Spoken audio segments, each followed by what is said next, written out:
저는 그 일반대에서 이제 신학교로 이제 들어간 사람인데, 이 신학교 첫 번째 목회학 시간이 있습니다. 패스토럴 케어 시간인데 교수님께서 하신 말씀 지금도 기억하고 있습니다. 그 목회학 교수 되시는 분이 앞으로 목사 될 사람들이 지켜야 할, 유혹에 넘어가지 말아야 될 세 가지가 있다고 얘기해 주셨습니다. 혹시 목사가 주의해야 될 세 가지, 넘어가지 말아야 될 유혹 세 가지는 혹시 아시는 분 있어요? 첫 번째, 여자입니다. 네, 여성들을 많이 만나다 보니까 여자를 주의하라. 두 번째, 돈입니다. 뭐 제가 목회하면서 돈, 뭐 목사가 재벌이 될 수 있습니까? 아무리 뭐 한다 해도. 두 번째가 돈이에요. 세 번째가 명예입니다. 그래서 목사님들이 여기저기 가서 감투 쓰는 거 글쎄 그렇습니다. 예. 근데 또 어느 시점이 되면은 안 하려고 그래도 막 밀어갖고 어쩔 수 없이 또 할 수 있는, 해야 되는 그런 경우도 있습니다. 그런데 어쨌든 그때 그 교수님이 아주 그냥 힘줘서 여자, 돈, 명예 이렇게 해갖고 아주 이렇게 그 못에 박혀있어요. 귀에 박혀있어요. 우리 여기 계신 성도님들은 어떤 유혹을 주의해야 하겠습니까? 한번 개인적으로 생각해 보시길 바랍니다. 나는 도대체 어떤 시험, 어떤 유혹에 주의를 해야 하는가? 오늘 사순절 첫 번째 주일입니다. 렌트, 사순절이라는 이 단어가 우리에게 도전을 줍니다.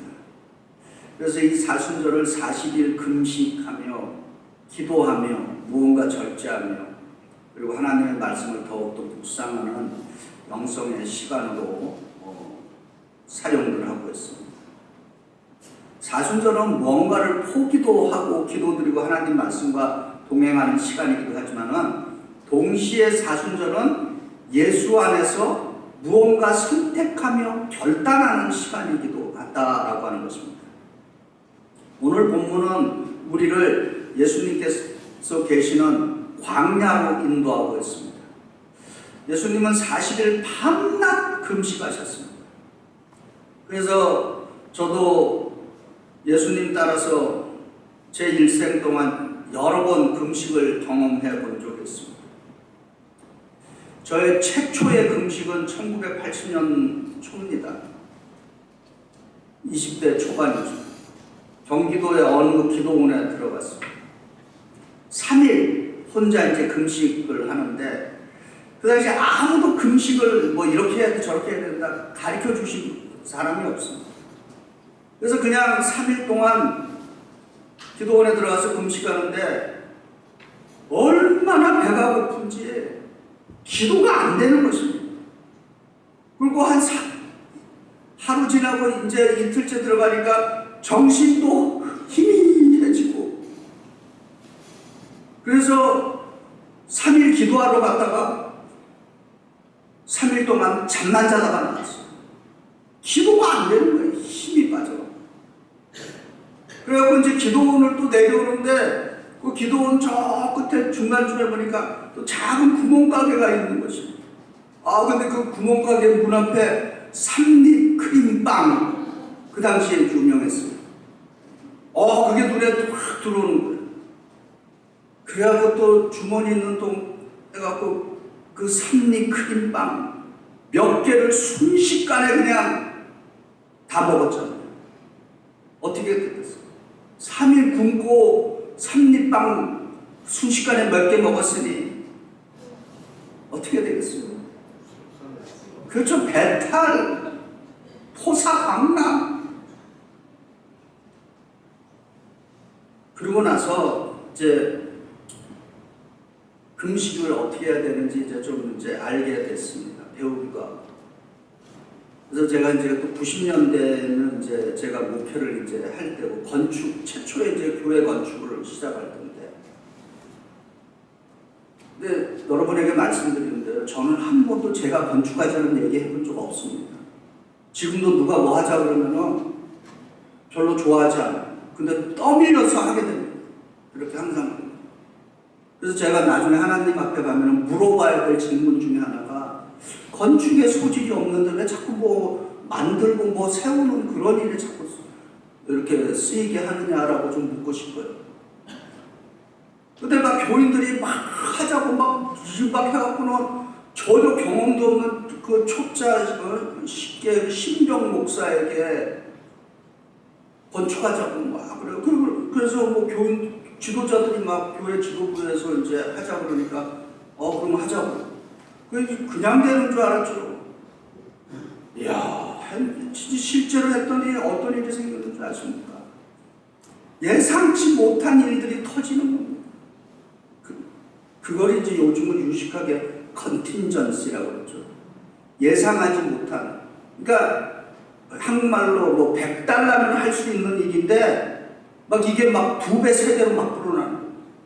손 하나 잘못되면은 그래서 너무 많은 것을 그러고는 이제 교인들도 처음에 자기네 가지고 있는 그 기금으로 될 줄 알았는데 안 되니까 참 쉽게 얘기하면 이겁니다.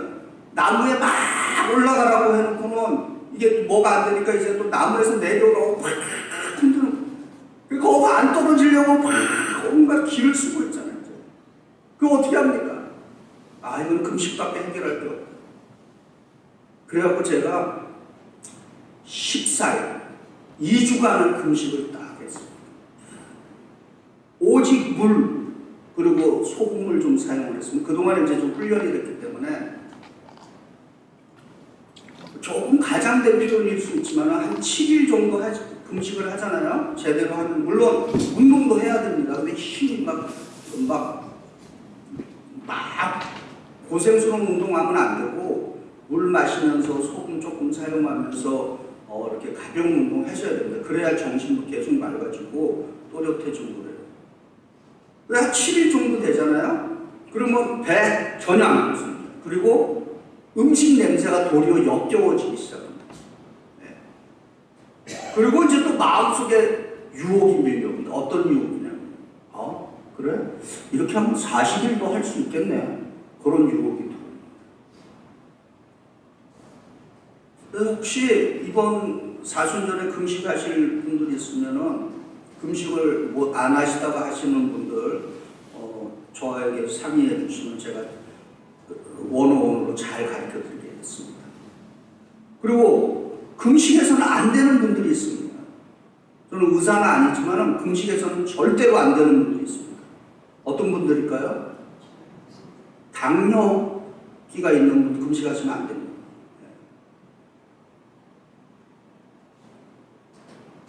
어쨌든 그래서 저는 개인적인 신앙 고백이 이것입니다. 예수님이 40일 했으면은 예수를 따르는 그 제자는 그 중간 정도만 해도 감사하시기 바랍니다. 제가 만약에 40일 하면요, 그런 분들 가끔 봅니다. 교만해집니다, 잘못하면. 그리고 그 세상적인 말로 눈에 베이는 게 없습니다. 그래서 40일 금식 잘못하면은 모든 사람이 다 가짜 신앙인 같이 보여요. 목사도 목사같이 안 보이는 것입니다. 그래서 40일의 영역은 신성하게 주님 영역으로 남겨두시고 그 중간만 하는 것만으로도 하나님 나에게 이런 힘을 주셔서 이렇게까지 해주시니 감사합니다. 그리고 제 지론은 그겁니다. 잘 드시고 힘있게 기도하세요. 전 금식이 필요하신 분들은 금식하면은 또 다른 영적인 큰 도움이 있습니다. 이제 40일 이제 예수님 금식하셨습니다. 그때 이제 예수께 마귀가 나타났죠. 근데 예수께서 지금 당하신 3가지 시험은 인류가 탄생한 이래 계속되는 시험이고 앞으로 인류가 존재하는 동안에는 계속해서 도전받는 시험인 것입니다. 첫 번째 예수님이 당한 시험입니다. 마태복음 4장 3절입니다. 시험하는 자가 예수께 나와 이르시되 내가 만일 하나님의 아들이여든 명하여 이 돌로 떡덩이가 되게 하라 유혹합니다. 마귀가 지금 예수님께 내가 만일 하나님의 아들이여든, 이 제안은 도대체 뭐를 제안하는 거냐? 그래서 마귀의 제안은 이겁니다. 다른 사람 생각하지 말고 내 자신을 위해서 살으라는 것입니다. 지금 너 배고프지? 네 배부터 채워라. 당신의 필요부터 해결하라 라고 하는 것입니다. 우리도 살아오면서 이런 유혹을 듣습니다. 너 정말 그리스도인이냐? 너 진짜 그리스도인이라면은 너 정말 하나님 믿니? 정말 하나님을 믿는 사람이라면 너 교회 다니니? 너 정말 교인이라면, 이런 유혹 속에 저희들이 도전받습니다. 조지 바나라고 하는 통계 연구소가 있습니다. 이 조지 바나 리서치 기관에서 조사를 했는데 10명의 크리스찬 가운데 자기가 좀 신실한 그리스도인이라고 하는 10명 가운데 3사람의 대답이 이것입니다. 인생 살아가면서 향락과 재미보다 더 중요한 것은 없다. 인생 사는데 향락이 있어야 되고 재미가 있어야 돼. 이것보다 중요한 거 없다. 근데 놀라운 것은 그렇게 말하는 그리스도인의 비율과 예수를 전혀 모르는 세속적인 사람도 똑같은 비율로 그렇게 얘기하고 있다라고 하는 것입니다. 그랬더니 이제 이 마귀의 유혹에 대해서 예수님의 대답은 마태복음 4장 4절에 사람이 떡으로만 살 것이 아니요 하나님의 입으로 나오는 모든 말씀으로 살 것이라. 아멘. 우리 인생에서 빵은 꼭 필요한 것입니다. 먹어야 삽니다. 그리고 이 빵은 그냥 양식에만 속하는 것이 아니라 빵이라고 하는 것은 모든 물질적인 것들을 대표하는 것입니다. 사실 우리가 피땀 흘려 열심히 일하고 살아가는 그 이유가 무엇입니까? 그게 다 빵의 문제 때문에 그러는 거 아닙니까? 그런데 거기에다가 예수님은 빵만으로는 안 된다라고 지금 말씀하시는 것입니다. 그래서 예수님께서 우리에게 대안을 주셨습니다. 마태복음 6장 31절부터 33절에 예수께서 이렇게 말씀합니다. 그러므로 염려하여 이르기를 무엇을 먹을까, 무엇을 마실까, 무엇을 입을까 하지 말라. 이는 다 이방인들이 구하는 것이다. 너희 하늘 아버지께서 이 모든 것이 너희에게 있어야 할 줄 아시느니라. 그런즉 너희는 먼저 그의 나라와 그의 의를 구하라. 그리하면 이 모든 것을 너희에게 더하시리라. 아멘. 그리하면. 근데 우리는 이 그리하면을 빼놓고 읽을 때가 많이 있어요.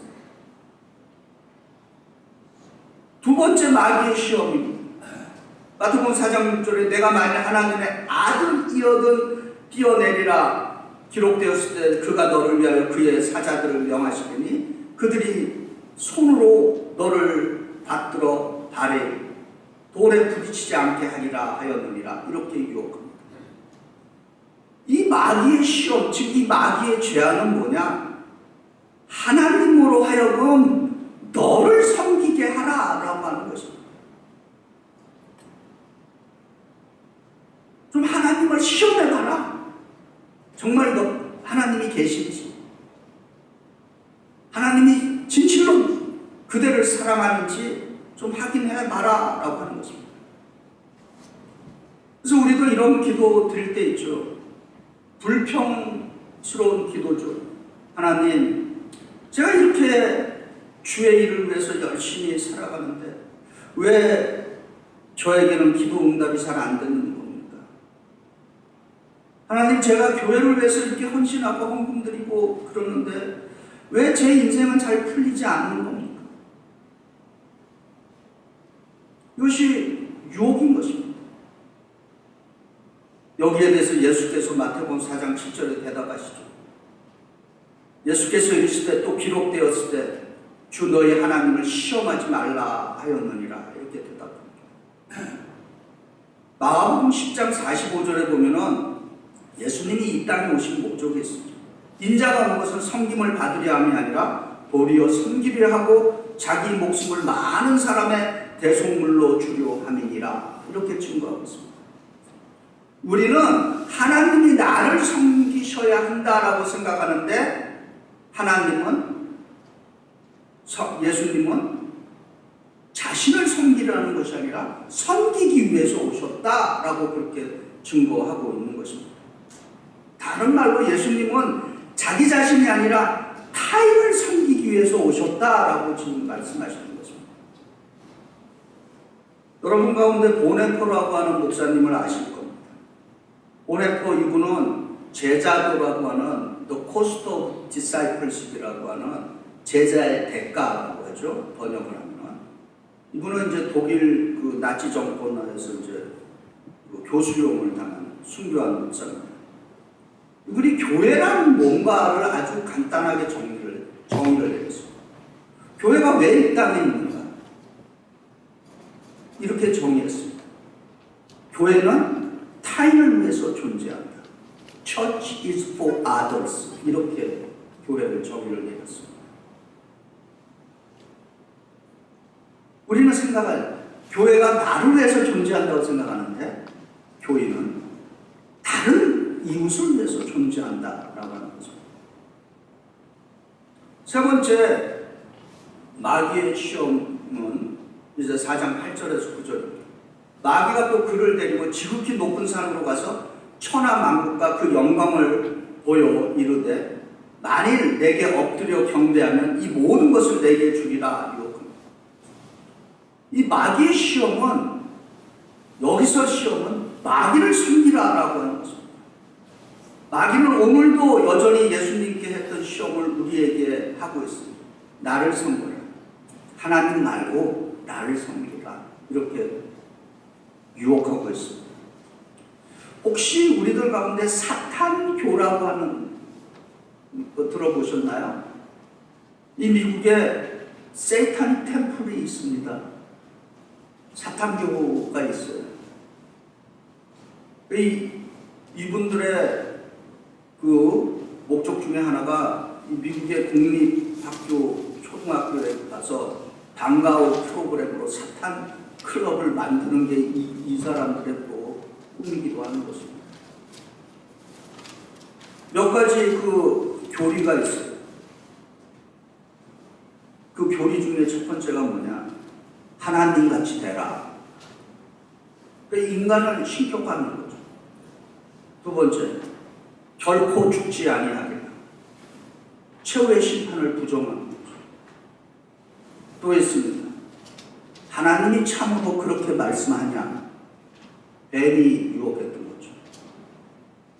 말씀을 의심하게 만드는 거죠. 이 모든 것을 내게 주리라. 세상의 영광과 유혹이죠. 돌로 떡이 되게 하라. 육신의 종류, 즉각적인 만족, 뛰어내리라. 하나님을 시험하는 말씀인 것입니다. 여기에 대해서 이제 예수님의 답변입니다. 사단아 물러가라. 기록되었을 때 주 너희 하나님께 경배하고 다만 그를 섬기라 하였느니라. 근데 이 말을 예수님뿐만 아니라 구약의 여호수아도 그렇게 말했습니다. 여호수아 24장 15절에 여호수아가 죽음의 침상에서 마지막 유언으로 결단하는데 너희가 섬길 자를 오늘 택하라. 오직 나와 내 집은 여호와를 섬기겠노라. 아멘. 예수님은 선택하셨습니다. 자기 자신을 위한 길을 거부하셨습니다. 마귀의 유혹과 싸우셨습니다. 그리고 오직 하나님만 섬기는 십자가의 길을 예수께서는 선택하셨습니다. 오늘 저와 여러분에게도 세 가지의 선택지가 있습니다. 나 자신만을 위한 선택지, 두 번째, 마귀를 섬기는 선택지. 세 번째, 하나님만을 섬기는 선택지가 우리에게 있는 것입니다. 어떤 길을 선택하시겠습니까? 나 자신만을 섬기는 길은 편한 길입니다. 그러나 그 길은 누가복음 12장 20절부터 21절에 어리석은 부자의 결말에 이르게 되는 것입니다. 어리석은 자여, 오늘 밤에 내 영혼을 도로 찾으리니 그리하면 내 준비한 것이 누구의 것이 되겠다. 자기를 위하여 재물을 쌓아두고 하나님께 대하여 부요하지 못하는 자가 이와 같으니라. 두 번째로, 마귀를 섬기는 길은 처음에는 그럴싸하고 화려해 보이지만 그러나 그 끝은 죄 속에 살게 되고 영원히 파괴되고 결국에는 영원한 멸망에 이르게 되는 것입니다. 마태복음 25장 41절에 그 최후의 심판에서 예수께서 왼편에 속한 자들에게 이르시되 저주를 받은 자들아, 나를 떠나 마귀와 그 사자를 위하여 예비된 영원한 불에 들어가라. 세 번째로, 하나님을 섬기는 길은 처음에는 좁아 보이지만 그 인생에 보람이 있고 기쁨이 있고 부활의 영광이 있는 것입니다. 그래서 로마서 6장 22절에 그러나 이제 너희가 죄로부터 해방되고 하나님께 종이 되어 거룩함에 이르는 열매를 맺었으니 그 마지막은 영생이니라. 마귀는 여전히 우리에게 속삭입니다. 다른 사람 말고 너 자신을 위해 살아라. 하나님으로 하여금 너를 섬기게 하라. 나를 섬겨라. 내가 더 많이 줄게. 이렇게 기도할 겁니다. 이제 저와 여러분, 이 세 가지 선택지 앞에서 우리도 예수님처럼 예수 그리스도의 이름에 의지해서 예수님께서 이기신 이 길을 우리도 승리할 수 있습니다. 왜냐? 주님께서 승리해 주셨기에 그 힘을 우리에게 주시는 것입니다. 이제 마지막으로 저와 함께 함께 결단하고 고백하는 기도로 오늘 말씀을 마치겠습니다. 우리 헌신과 결단의 기도, 오늘 말씀 기억하시면서 제가 1인칭으로 기도문을 만들었습니다. 우리 다 같이 저와 함께 기도드립니다. 주님, 저는 떡으로만 살 것이 아니고 하나님의 입으로부터 나오는 모든 말씀으로 살기로 결단합니다. 주님의 말씀이 저의 생명이요 양식임을 고백합니다. 저는 주 나의 하나님을 시험하지 않을 것을 결단합니다. 모든 상황 가운데 주님을 온전히 신뢰할 것을 결단합니다. 사탄아, 우리 주 예수 그리스도의 이름으로 물러가라. 주님, 저는 주 나의 하나님께만 경배하고 섬길 것을 결단합니다. 예수님의